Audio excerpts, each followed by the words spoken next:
ভালোবাসার সংজ্ঞা আমার চোখে এতদিন পরে আমার কাছে মনে হয় যে এটা সম্মান। যে তোমাকে ভালোবাসবে সে তোমাকে, তুমি যেমনই হও না কেন, কালো হও, গরিব হও, তোমার হাত না থাকুক, পা না থাকুক, তোমাকে ভালোবাসবে, তোমাকে সম্মান করবে।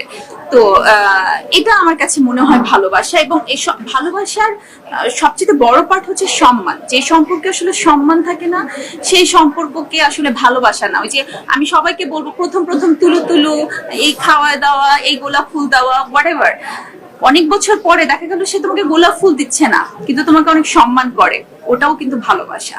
তো আমার কাছে ভালোবাসা তো অনেকে অনেক কিছু করে, কিন্তু আমি প্রচার করেছি, আমি তো নিজেই, আমি নিলে তো আমি নিজে পোস্ট করতাম। বা আমি যখন নমিনেশন ফর্ম কিনেছি এর আগেও, আমি জাতীয় নির্বাচনের জন্য যখন কিনেছি তখন তো আমি বলেছিলাম সবাইকে, আমি আগে থেকে যেহেতু একটা আমার কাছে মনে হয়েছে আমি ইলেক্টেড হয়েই আসলে আমি যদি হই কখনো তাহলেই আমাকে সংসদে দেখা যাবে, এছাড়া কোনো মানে অন্য কোনো ভাবে আমি অপশন চিন্তা করিনি।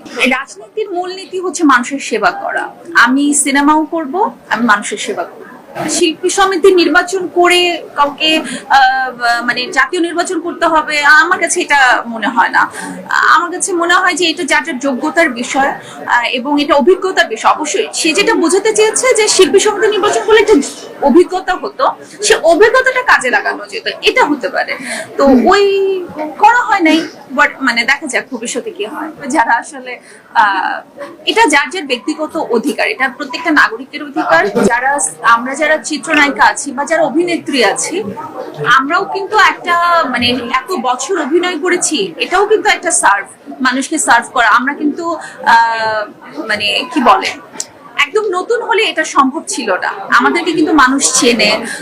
আমি যেমন আমি মাহিয়া মাহি, এজন্যই আমি কিছুটা হলেও আমার নোন ফেস আছে, এই জন্যই কিন্তু আমি নির্বাচনে অনেক কিছু আমার কাছে সহজ ছিল। আমি একদম মাঠে ঘাটে যেখানে গেছি প্রত্যেকটা মানুষ আমাকে চিনেছে, তারা আমাকে আপন করে নিয়েছিল। তো আমি বলবো যে যে কেউ নমিনেশন ফর্ম কিনতে পারে, কিন্তু কাকে নমিনেশনটা দেওয়া হবে এটা যোগ্যতার উপরে ভিত্তি করে দল চিন্তা করে। তো এটা ম্যাটার করে না যে কাজ করে তারপর নমিনেশন ফর্ম কিনতে হবে। আমরাও তো মানে এটাও কাজ যে আমরা যে এত বছর অভিনয় করেছি, এটাও তো আসলে ওই জনসাধারণের জন্যই করেছি। হতাম, যদি নির্বাচিত হতাম তাহলে তখন আমি আমার এলাকার প্রতি একটা দায়বদ্ধতা ছিল, আমি আমার এলাকার মানুষ আমাকে প্রতিদিন যাতে পায় আমি সেটা একটা বলেছিলাম। কিন্তু এখন যেহেতু আমার তো ইনকাম করতে হবে, আমার কাজ করতে হবে, এটাই আমার প্রফেশন, সো এটাই আমার কাজ। সবার উদ্দেশ্যে বলবো যে আপনারা যে যুদ্ধটা করছেন যার যার জায়গা থেকে, যুদ্ধটা কোনো রকম ভাবে থামানো যাবে না। এটা আরো অনেক কি বলে দৃঢ় প্রত্যয়ে সামনে এগিয়ে যেতে হবে। আমি চাই এখানে যাদের স্টল আছে প্রত্যেক জনের মানে একটা বড় বড় প্ল্যাটফর্ম, মানে হয় শপ থাকবে, না হলে মানে দেখা গেল ফেসবুকে এসে এক নামে পরিচিত হবে, মানে এরকম যার যার স্ব স্ব জায়গা থেকে তারা অনেক বড় ব্যবসায়ী হবে এবং তারা দেশের নাম বাইরে উজ্জ্বল করবে।